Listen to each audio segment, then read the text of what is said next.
Hello viewers, welcome back to our channel Math Zone with PP.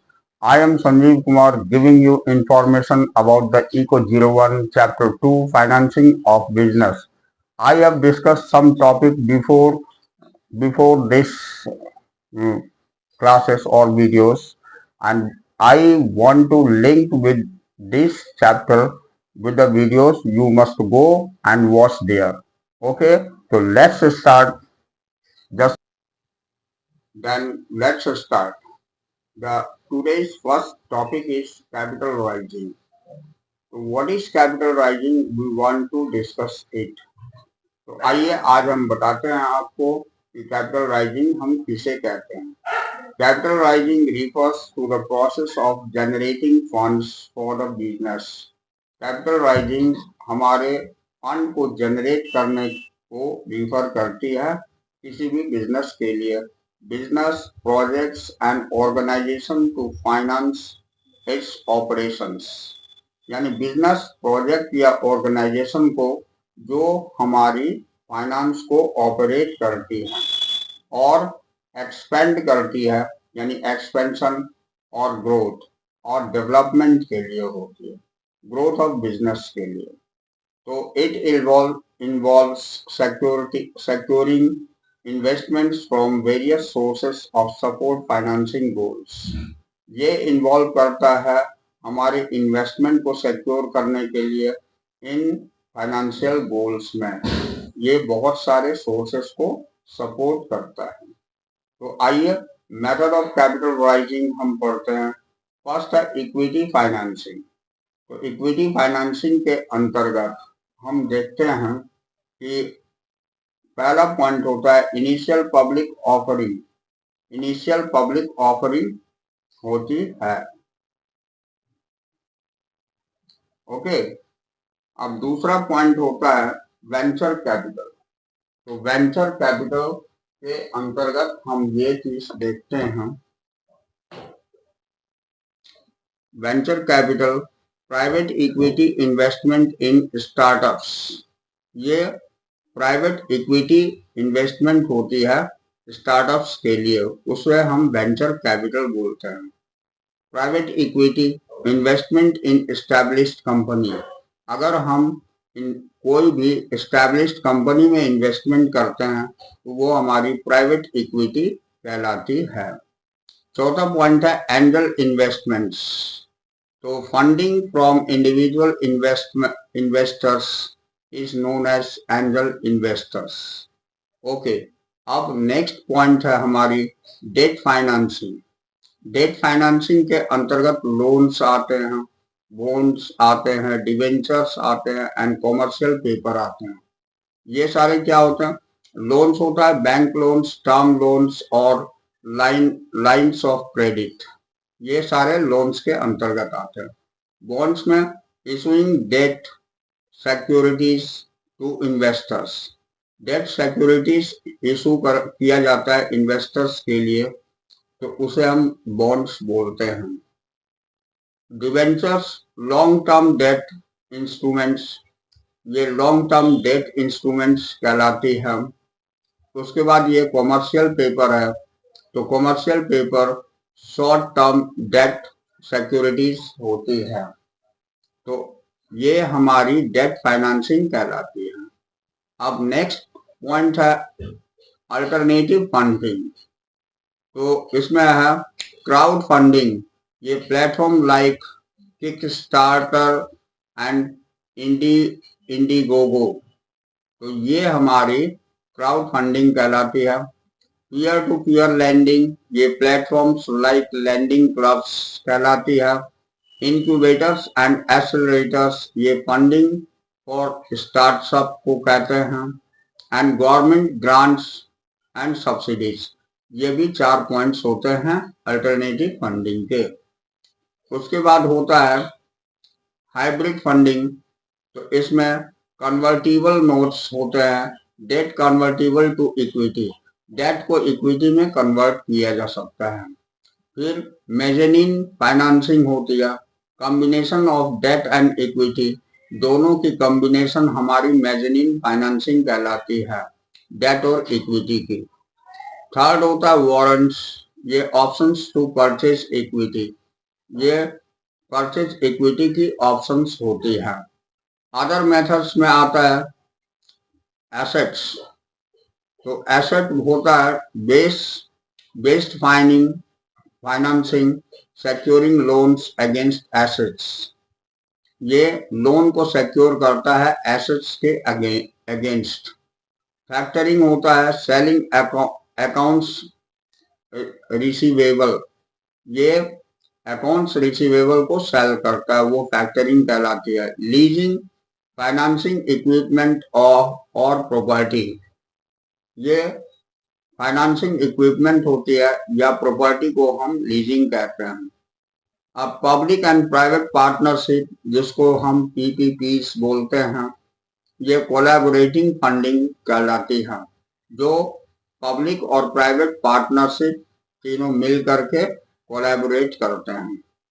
तो आइए इसका अब हम कंसिडरेशन पढ़ते हैं। तो कॉस्ट ऑफ कैपिटल पहला होता है, दूसरा होता है रिस्क एंड रिटर्न, तीसरा होता है कंट्रोल एंड ओनरशिप, चौथा होता है रीपेमेंट टर्म्स, पांचवा होता है रेगुलेटरी कंप्लायंस। तो ये 5 कंसिडरेशन इसके होते हैं। उसके बाद रियल वर्ल्ड एप्लीकेशंस, इसमें फर्स्ट होता है startup funding, second business expansion, third mergers and acquisitions, चौथा होता है इंफ्रास्ट्रक्चर डेवलपमेंट और पांचवा होता है रिसर्च एंड डेवलपमेंट।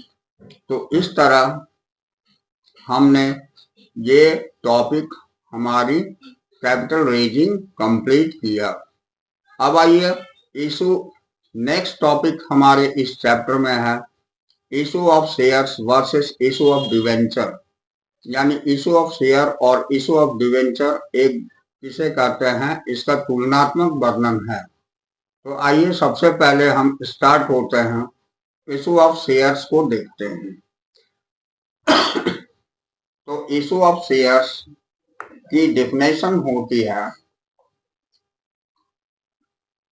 ये issuing ownership rights in a company to raise capital, ownership right को इशू करना कंपनी में जिससे कि कैपिटल रेज हो सके, उसे हम इशू ऑफ शेयर्स बोलते हैं। अब आइए इसकी कैरेक्टरिस्टिक्स जानते हैं। तो कैरेक्टरिस्टिक्स में फर्स्ट है इक्विटी फाइनेंसिंग, सेकंड है ओनरशिप डाइल्यूशन, थर्ड है share holders receive dividend payments, चौथा होता है वोटिंग राइट्स, पांचवा होता है नो फिक्स मैच्योरिटी डेट और छठा होता है रिस्क बियरिंग। तो ये 6 हमारे कैरेक्टरिस्टिक्स होते हैं इसकी इशू ऑफ शेयर्स की। ओके, अब आइए हम पढ़ते हैं टाइप्स ऑफ शेयर्स। शेयर कितने टाइप की होती है? तो फर्स्ट होती है इक्विटी शेयर्स, दूसरा होता है प्रीफरेंस शेयर्स, तीसरा होता है कन्वर्टिबल प्रीफरेंस शेयर्स, चौथा होता है नॉन कन्वर्टिबल प्रीफरेंस शेयर्स। इसके बारे में डिटेल्स हम बाद में जानेंगे। तो आइए अब इशूइंग ऑफ डिवेंचर्स क्या कहलाती है, इसके बारे में जानकारी लेते हैं।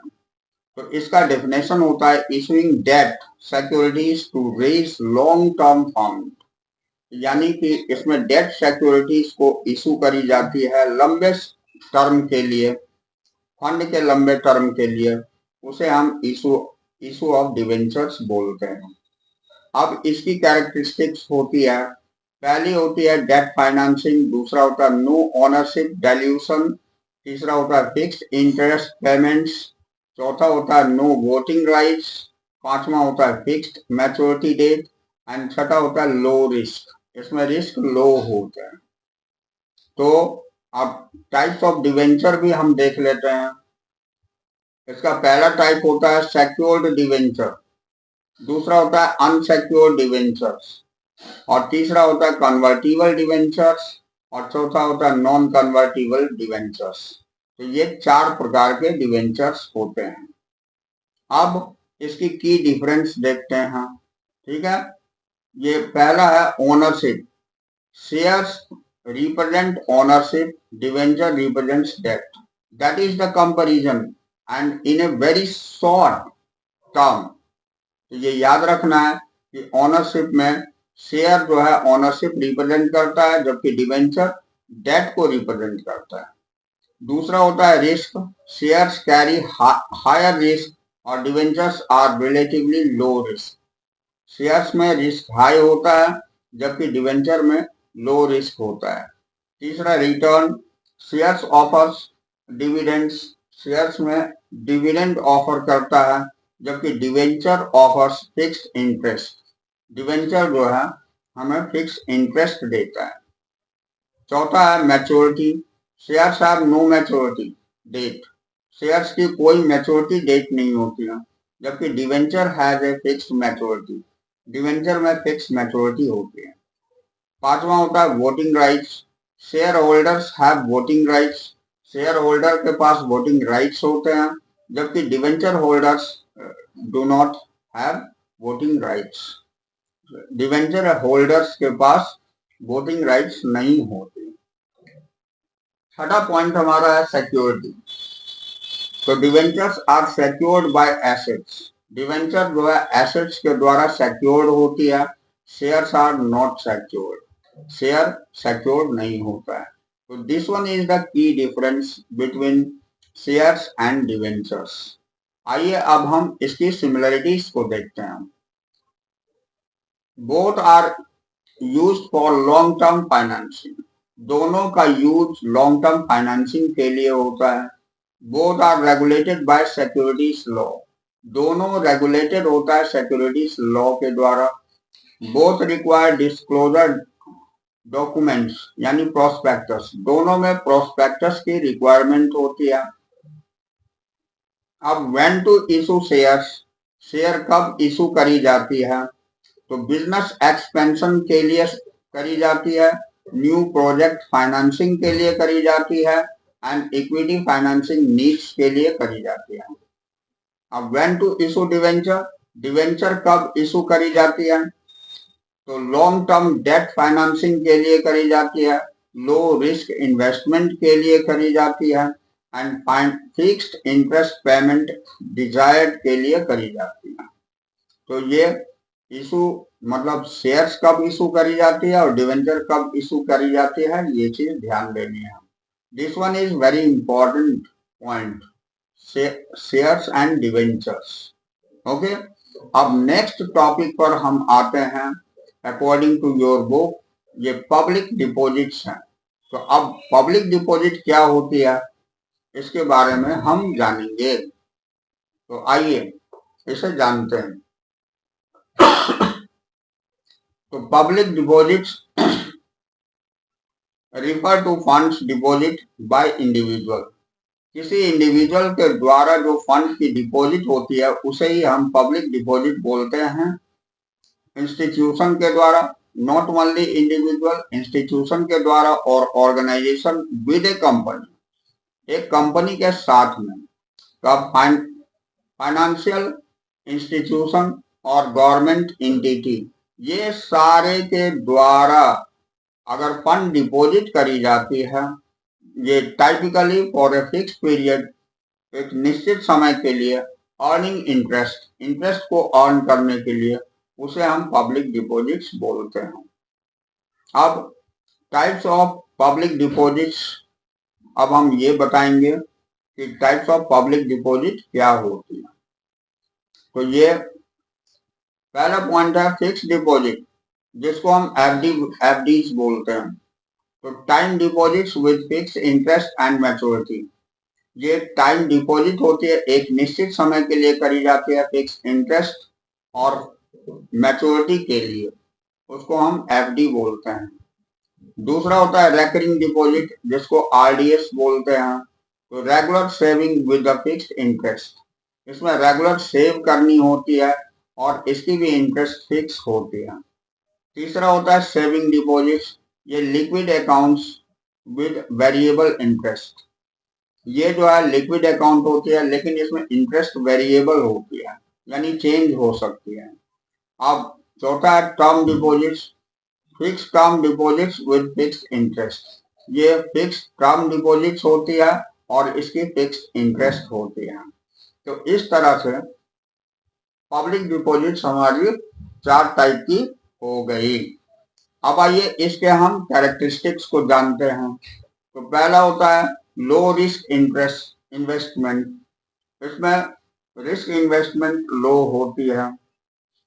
दूसरा पॉइंट है फिक्स्ड और वेरिएबल इंटरेस्ट रेट्स, इसके फिक्स्ड भी हो सकते हैं और वेरिएबल इंटरेस्ट रेट्स भी हो सकते हैं। तीसरा पॉइंट है फिक्स्ड और फ्लेक्सिबल टेन्योर, इसका समय फिक्स भी हो सकता है और फ्लेक्सिबल भी हो सकता है। चौथा पॉइंट है प्रिंसिपल अमाउंट रीपेमेंट, यानी प्रिंसिपल अमाउंट को फिर से पे करी जाती है। पांचवा है interest income taxable, interest income जो होती है वो टैक्सेबल होती है, टैक्स इसमें पे करनी पड़ती है। अब हम इसकी एडवांटेज देखते हैं। तो फर्स्ट है लो रिस्क, दूसरा है लिक्विडिटी, तीसरा है फ्लेक्सिबिलिटी, चौथा है इंटरेस्ट इनकम और पांचवा है सेविंग हैबिट्स। तो इन सारे टर्म को आप समझते होंगे। लो रिस्क कहने वाला रिस्क कम होता है, लिक्विडिटी दैट मीन्स इसमें फ्लेक्सिबिलिटी पाई जाती है, थोड़ी सी ऊपर नीचे हो सकती है। फ्लेक्सिबिलिटी ये according to term and conditions ये थोड़े हमारे जो इन्वेस्टर्स होते हैं उसके अनुकूल होती है। इंटरेस्ट इनकम, इसमें इंटरेस्ट इनकम होती है और सेविंग हैबिट्स ये हमारी सेविंग हैबिट्स को बढ़ाती है। अब आइए हम डिसएडवांटेज देखते हैं।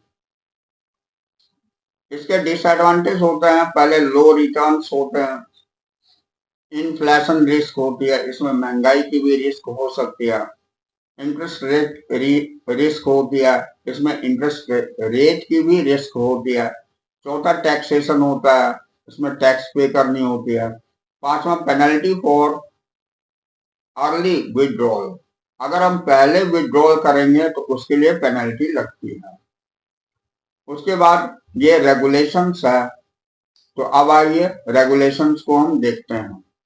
पहला है reserve bank of India RBI guideline के थ्रू ये चलती है। दूसरा है security of exchange board of India SEBI के द्वारा रेगुलेशंस इसकी चलती है। तीसरा होता है कंपनी एक्ट प्रोविजंस, कंपनी की भी एक्ट प्रोविजंस होती है, ये इसकी रेगुलेशंस होती है।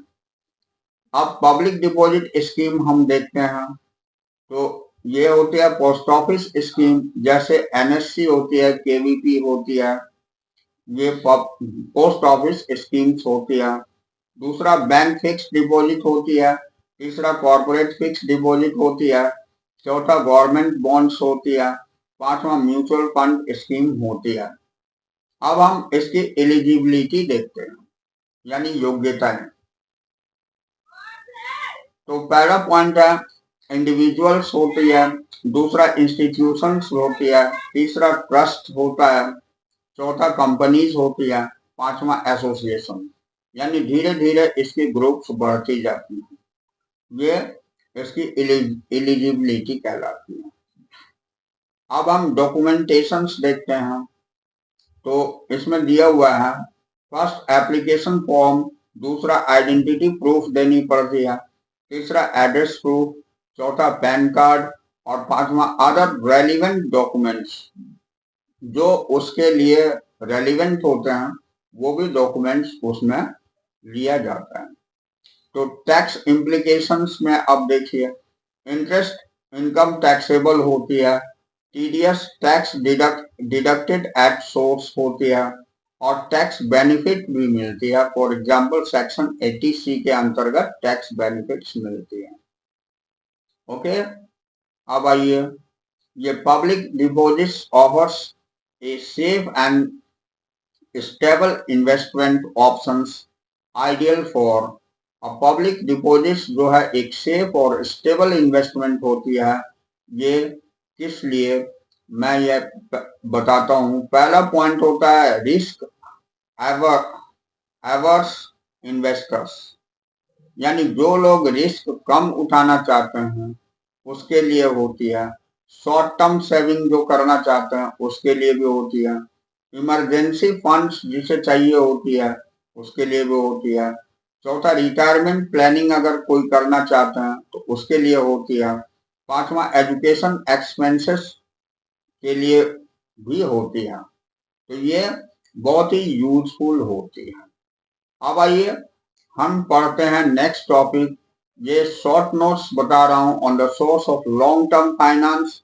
लॉन्ग टर्म फाइनेंस पर short short notes, capital market पर ये releasing companies and retained profits, ये चारों टर्म पर हम शॉर्ट नोट्स देखते हैं। तो इसमें पहला है sources of long term finance. इसका पहला होता है इक्विटी शेयर्स, दूसरा होता है प्रेफरेंस शेयर्स, तीसरा होता है डिवेंचर्स, चौथा होता है रिटेन प्रॉफिट्स, पांचवा होता है लॉन्ग टर्म लोन्स, छठा होता है वेंचर कैपिटल, सातवां होता है लीजिंग, आठवां होता है पब्लिक डिपॉजिट्स, नौवां होता है गवर्नमेंट ग्रांट्स और दसवां होता है इंटरनेशनल फाइनेंसिंग। तो ये सारे चीज को हमें ध्यान में रखनी होगी। ये सारे source of long term finance कहलाते हैं। अब आइए कैपिटल मार्केट के बारे में जानते हैं। तो पहला definition, market for long term securities. Market ये ऐसा मार्केट होता है जो लॉन्ग टर्म सिक्योरिटीज के लिए होता है, उसे हम कैपिटल मार्केट कहते हैं, जो कि हम पहले भी देख चुके हैं। अब दूसरा होता है इंस्ट्रूमेंट्स। इसमें shares, debentures and bonds as a instrument work करते हैं। अब पार्टिसिपेंट्स, इसमें इन्वेस्टर्स होते हैं, इशूअर्स होते हैं और इंटरमीडियरीज होते हैं। ये सारे इसके पार्टिसिपेंट्स होते हैं, यानी सहभागी। अब चौथा होता है फंक्शंस। इसका मोबिलाइजिंग सेविंग होता है, एलोकेटिंग रिसोर्सेस होता है, ये इसके काम होते हैं। अब पांचवा होता है टाइप्स। ये कौन कितने टाइप की? प्राइमरी टाइप होता है न्यू इशूज और सेकेंडरी टाइप होता है ट्रेडिंग। ये दो टाइप की होती हैं कैपिटल मार्केट। अब रिलीजिंग कंपनीज के बारे में शॉर्ट नोट्स देखते हैं। तो पहला होता है, हम इसकी पहले डेफिनेशन बताते हैं। Companies issuing securities to raise capital. Capital को रेज करने के लिए कोई भी कंपनी जो इशू करता है सिक्योरिटीज को, उसे हम रिलीजिंग कंपनीज कहते हैं। दूसरा टाइप इसके होते हैं पब्लिक लिमिटेड कंपनीज और प्राइवेट लिमिटेड कंपनीज। तीसरा होता है गवर्नमेंट कंपनीज। ये तीन टाइप के होते हैं। इसका ऑब्जेक्टिव्स क्या होता है? रेज कैपिटल, यानी इसका लक्ष्य क्या होता है? कैपिटल को रेज करना, एक्सपेंड बिजनेस, बिजनेस को विस्तार करना और रीपे डेट्स, डेट्स का रीपे करना। ठीक है ये। अब हम रिटेन्ड प्रॉफिट्स पढ़ते हैं। तो रिटेन प्रॉफिट ये तीसरा है इसके ऊपर शॉर्ट नोट्स। तो पहला है डेफिनेशन, इसकी मैं बताता हूं। Profit invested in the business. Profit invest री इन्वेस्टेड, प्रॉफिट फिर से इन्वेस्ट करी जाती है बिजनेस में, उसको हम रिटेन प्रॉफिट बोलते हैं। अब इसका एडवांटेज होता है नो इंटरेस्ट और डिविडेंड पेमेंट। इसमें कोई इंटरेस्ट और डिविडेंड पेमेंट नहीं होती। दूसरा होता है no dilution of ownership. Ownership की भी कोई डाइल्यूशन नहीं होती। तीसरा होता है फ्लेक्सिबल फंडिंग। इसकी फंडिंग फ्लेक्सिबल होती है। डिसएडवांटेज बताते हैं, ये डिपेंडेंट ऑन प्रॉफिटेबिलिटी। ये प्रॉफिटेबिलिटी पर डिपेंड होती है, जैसा बेनिफिट होगा उस पर आधारित होती है। ये इसकी डिसएडवांटेज है। उसका may not meet large funding needs. इसके लिए लार्ज फंडिंग नीड्स की जरूरत नहीं होती। चौथा पॉइंट है फैक्टर्स इन्फ्लुएंसिंग रिटेंशन। ये डिविडेंड पॉलिसी होती है, ग्रोथ अपॉर्चुनिटीज होती है एंड कैश फ्लो रिक्वायरमेंट होती है। अब हम आपको additional source of long term finance include, क्या क्या इंक्लूड करती है additional source long term finance की, ये बताता हूँ। तो प्राइवेट इक्विटी इंक्लूड करता है, हेज फंड्स इंक्लूड करता है, ये क्राउड फंडिंग होता है, एसेट्स बेस्ड फाइनेंसिंग होता है और ये इस्लामिक फाइनेंसिंग होता है। अब हम आपको आगे बताते हैं, ये भी शॉर्ट नोट्स है, IFCI, ICICI, IDBI and UTI, इन चारों के बारे में शॉर्ट नोट्स लिखना है। तो आइए, ये सारे जितने भी शॉर्ट नोट्स बताए जाते हैं, that is very important in this chapter. इसको ध्यान से पढ़िएगा और ध्यान रखिएगा इसे, क्योंकि ये शॉर्ट नोट्स में पूछे जाने वाले क्वेश्चंस होते हैं। ठीक है, अब इसमें देखिए, ये आपको इस्टेब्लिश्ड ये IFCI, ये industrial finance corporation of India कहलाती है। ठीक है, अब इस्टेब्लिश्ड 1948 में, इसकी इस्टेब्लिशमेंट 1948 में हुई थी। Objective provides long term finance to industries, ये होती है। अब इसके फंक्शंस बताता हूँ, ये प्रोजेक्ट फाइनेंस होती है, कम लोन्स होती है, इक्विटी पार्टिसिपेशन होती है, ये वेंचर कैपिटल्स होती है। और उसके बाद इसकी प्रोडक्ट बताता हूँ, ये IFCI फैक्टर्स, ये फैक्टरिंग सर्विस करती है। IFCI वेंचर फंड्स, ये वेंचर कैपिटल करती है। और IFCI इंफ्रास्ट्रक्चर फाइनेंस, ये इंफ्रास्ट्रक्चर फाइनेंस का काम करती है। तो ये इसके प्रोडक्ट्स होते हैं, ये 3 प्रोडक्ट्स हैं। अब आइए, मैं आपको बताता हूँ ICICI के बारे में। तो ये है industrial credit and investment corporation of India, इसकी फुल फॉर्म होती है। ये सारे फुल फॉर्म ध्यान देने की चीज है।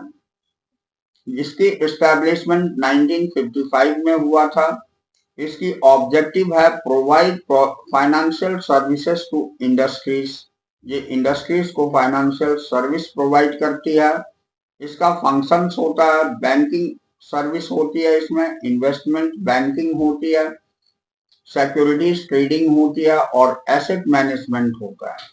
अब इसके प्रोडक्ट कौन कौन से हैं? ICICI बैंक, ये रिटेल बैंकिंग है। ICICI सिक्योरिटीज, ये ब्रोकरेज सर्विस प्रोवाइड करती है। ICICI प्रूडेंशियल, ये लाइफ इंश्योरेंस प्रोवाइड करती है। ICICI लोम्बार्ड, ये जनरल इंश्योरेंस करती है। तो इस तरह ये इसके प्रोडक्ट्स हैं और ये सेम काम करती हैं। अब आइए, मैं आता हूं IDBI। तो IDBI के अंतर्गत हमारी आती है, इसका फुल फॉर्म होता है industrial development bank of India. इसकी एस्टैब्लिशमेंट 1964 में हुई थी और इसका ऑब्जेक्टिव्स है provide financing assistance to industries, ये भी फाइनेंसिंग असिस्टेंस को प्रोवाइड करती है किसी इंडस्ट्री को। अब इसका फंक्शंस देखिए, टर्म लैंडिंग, इसमें टर्म लैंडिंग होती है, प्रोजेक्ट फाइनेंस होती है, इक्विटी पार्टिसिपेशन होती है एंड वेंचर कैपिटल होती है। अब इसके प्रोडक्ट देखिए कौन कौन से क्या क्या काम करते हैं, ये मैं बताता हूँ। IDBI बैंक जो है ये रिटेल बैंकिंग करती है। IDBI कैपिटल, ये इन्वेस्टमेंट बैंकिंग करती है। IDBI MF, ये म्यूचुअल फंड्स के लिए काम करती है। और IDBI MF एसेट्स मैनेजमेंट, ये एसेट्स मैनेजमेंट करती है। अब हम UTI के बारे में पढ़ेंगे, ये हमारी लास्ट शॉर्ट नोट्स थी। तो UTI का full form unique trust of India कहलाती है। इसकी एस्टैब्लिशमेंट 1963 में हुई थी। इसका ऑब्जेक्टिव है provide investment opportunities to individuals, ये इंडिविजुअल को ये इन्वेस्टमेंट अपॉर्चुनिटी प्रोवाइड करती है। अब आइए फंक्शंस। तो इसके फंक्शंस हैं म्यूचुअल फंड्स, ये portfolio management, pension funds and venture capital. अब इसका प्रोडक्ट हम देखते हैं, ठीक है। तो इसका प्रोडक्ट्स है यूटीआई एमएफ, ये म्यूचुअल फंड में काम करती है। UTI retirement benefit pension fund, ये रिटायरमेंट बेनिफिट पेंशन फंड को में काम करती है। यूटीआई वेंचर फंड, ये वेंचर कैपिटल का वर्क करती है। और यूटीआई इंटरनेशनल, ये ऑफशोर इन्वेस्टमेंट का काम करती है। तो ये इसके प्रोडक्ट है और कहाँ काम करती है ये मैं बताया। अब इसके की नोट्स, तो यहाँ पर मैं बताता हूँ, all four institutions were established to support India's industrial growth. ये जो चारों हमने पढ़ा, ये चारों इंडिया के इंडस्ट्रियल ग्रोथ के लिए काम करते हैं। ये IFCI, ICICI and IDBI have evolved into diversified financing institution। इसको हम डाइवर्सिफाइड फाइनेंसिंग इंस्टीट्यूशन के रूप में हम देखते हैं। जबकि UTI remains a leading mutual fund player. UTI अकेले ये म्यूचुअल फंड का लीडिंग प्लेयर कहलाता है। अब these institutions have played a significant role in shaping India's financing landscape। ये सारे जो इंस्टीट्यूशंस हैं, ये एक बहुत ही महत्वपूर्ण भूमिका अदा करते हैं इंडिया को फाइनेंशियल लैंडस्केप शेप करने में। तो ये चारों के बारे में दिया हुआ था। अब ये देखिए, इसके बाद की जो पॉइंट्स हैं हम यहां तक तो कंप्लीट कर चुके हैं। अब नेक्स्ट क्लास में इससे आगे हम लेके चलेंगे जो अंडरस्टैंडिंग शेयर्स एंड डिवेंचर्स हैं, यहां से लेके चलेंगे। तो that's all for today, we will meet again on the next class.